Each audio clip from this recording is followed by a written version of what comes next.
LNG म्हणजेच liquefied natural gas. अनेक उद्योगांसाठी हा LNG म्हणजे जणू प्राणवायू. मात्र युद्धामुळे LNGचा पुरवठा विस्कळीत झालाय. त्यामुळे अनेक उद्योगधंद्यांचा प्राण अक्षरशः कंठाशी आलाय. उद्योग नगरी अशी ओळख असलेल्या छत्रपती संभाजीनगरमध्ये तर अनेक कंपन्यांना तुर्तास आपलं काम ठप्प करावं लागलंय. आमचे प्रतिनिधी कृष्णा केंडे यांचा हा ग्राउंड रिपोर्ट.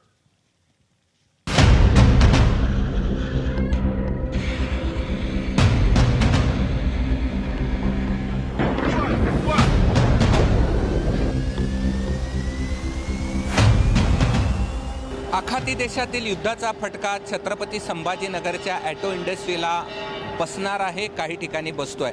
मी सध्या लक्ष्मी इंडस्ट्रीमध्ये आहे, ज्या ठिकाणी हे सायलेन्सर तयार केले जातात आणि यासाठी कलर दिला जातो. त्यासाठी गॅसचा वापर केला जातो. मात्र यांच्याकडे अवघे काही तास पुरतील एवढाच गॅसचा साठा आहे. उद्या सकाळी त्यांना ही इंडस्ट्री शटडाऊन करावी लागेल. 500पेक्षा अधिक कामगार इथे काम करतात. मात्र गॅस नसल्यामुळे एक तर त्यांना बसून पगार द्यावा लागेल किंवा त्यांना सुट्टी या ठिकाणी जाहीर करावी लागेल. ही एकच इंडस्ट्री नाही, अशा अनेक इंडस्ट्री आहेत जिथे गॅसच्या तुटवड्याचा फटका या ठिकाणी बसतो आहे आणि त्यामुळे त्या शटडाऊन करायला लागतील. आत्ता जी स्थिती आहे त्यापेक्षा भयावह किंवा भयानक स्थिती ही सकाळी असेल. ही एकच नाहीत, अशा अनेक कंपन्यावरती संकट उद्भवलेलं असेल. यापूर्वीच 5 कंपन्या म्हणजे मोठ्या कंपन्या ज्या ॲटो पार्ट्स पुरवतात त्या शटडाऊन कराव्या लागल्यात गॅसच्या टंचाईमुळे. आपल्यासोबत या कंपनीचे मॅनेजर आहेत. काय स्थिती आहे सध्या जे गॅसचा पुरवठा आहे तो एकदम विस्कळीत झालेला आहे. 6 तारखेला आम्हाला एक लास्ट सप्लाय मिळाला आहे गॅसचा. त्याच्यानंतर कुठलीही एजन्सी कन्फर्मेशन देत नाही आहे की ते गॅस कधी प्रोव्हाइड करू शकतील. आज आमच्याकडे फक्त 12 तासाचा गॅस अवेलेबल आहे. म्हणजे पुढच्या 12 तासानंतर आपलं सर्व जी फॅक्टरी तुम्ही बघताय आणि अशाच आमच्या आणखी 4 कंपन्या आहेत, त्या सर्व कंपन्या बंद होणार आहेत. आम्ही मोठ्या कस्टमरला जसं बजाज, होंडा, महिंद्रा अँड महिंद्रा यांना सप्लाय करतो आहे. पण ऑटोमॅटिकली आम्ही त्यांना सप्लाय करणार नाही तर त्यांचं पण टोटल जे काम आहे ते अफेक्ट होणार आहे. आणि याच्यामुळं भरपूर जी कामगार आहेत आमच्याकडे किंवा बजाजमध्ये त्यांना पण काम देणं आम्हाला शक्य राहणार नाही आहे. किती काम करतात? आमच्याकडे 500 लोक काम करतात या प्लॅन्टला आणि सर्व मिळून 2000 लोक काम करतात. ज्या समस्येला लक्ष्मी इंडस्ट्री तोंड देते तेच संकट ऑटो हब अशी ओळख असलेल्या छत्रपती संभाजीनगरच्या अनेक कंपन्यांवर ओढवलंय. LNG या गॅसचा पुरवठा बंद झाल्यानं ही उद्योग नगरी अक्षरशः गॅसवर आहे असं म्हणणं चुकीचं ठरणार नाही. ऑटोमोबाईल क्षेत्रातील बड्या कंपन्यांचं युनिट संभाजीनगरमध्ये अमेरिका इराण युद्धामुळे LNGचा म्हणजेच द्रव स्वरूपातील नैसर्गिक वायूचा पुरवठा विस्कळीत झालाय. आणि हा गॅसच ज्या उद्योगांसाठी प्राणवायू आहे त्यांचे प्राण अक्षरशः कंठाशी आले.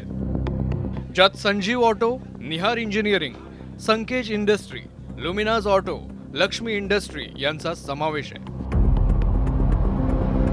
आणि गॅसचा पुरवठा लवकर सुरळीत झाला नाही तर या यादीत अनेक लहान मोठ्या कंपन्यांची नावं वाढवावी लागतील.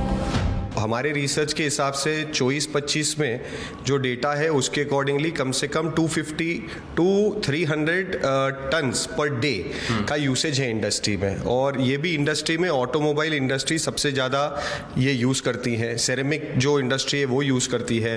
फार्मा इंडस्ट्री यूज़ करती है. चितेगांव में काफ़ी बड़ी स्टील कंपनीज हैं, उनके पास में भी यूज़ होता है. तो ये जो पर डे यूसेज है टन का, ये उससे भी ज़्यादा होने वाला है. इसमें कुछ यूनिट्स बंद होने में है, कुछ यूनिट्स के पास में थोड़े दिन का स्टॉक बचा हुआ है और कुछ units just they are almost on the वर्ज नाउ. ऑटोमोबाईल इंडस्ट्री शिवाय pharmaceuticals, steel, engineering, ceramics, glass उद्योगामध्ये देखील LNG आणि तत्सम गॅसचा वापर होतो. आणि जर गॅस अभावी हे उद्योग तात्पुरते का होईना पण ठप्प ठेवावे लागणार असतील तर त्या उद्योगांवर अवलंबून असणाऱ्या कामगारांचं काय, असे अनेक प्रश्न सध्या आवासून उभे राहिले.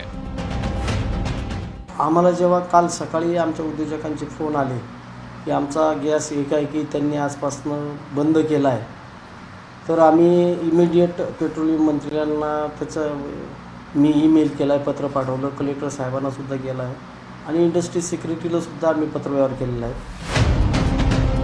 Marathwada association of small scale industries and agriculture या संघटनेनं आता मुख्यमंत्री देवेंद्र फडणवीसांकडे धाव घेतली आहे. जर एकट्या छत्रपती संभाजीनगरमधल्या उद्योगांची ही अवस्था असेल तर संपूर्ण महाराष्ट्रातल्या आणि संपूर्ण देशभरातल्या उद्योगांना किती मोठ्या संकटाला सामोरं जावं लागत असेल. गॅसचा पुरवठा सुरळीत होण्यासाठी सरकारी पातळीवरच्या प्रयत्नांबरोबरच युद्ध देखील लवकरात लवकर थांबणं गरजेचं आहे. त्यामुळे संभाजीनगरच्या उद्योगांचं भवितव्य देखील प्रत्यक्ष अप्रत्यक्षपणे अमेरिकेचे अध्यक्ष ट्रम्प आणि इस्रायलचे पंतप्रधान नेतन्याहू यांच्याच हातात आहे का, असा सवाल विचारला गेला तर वावगं ठरणार नाही. कृष्णा केंडे, ABP माझा, छत्रपती संभाजीनगर. ABP माझा, उघडा डोळे बघा नीट.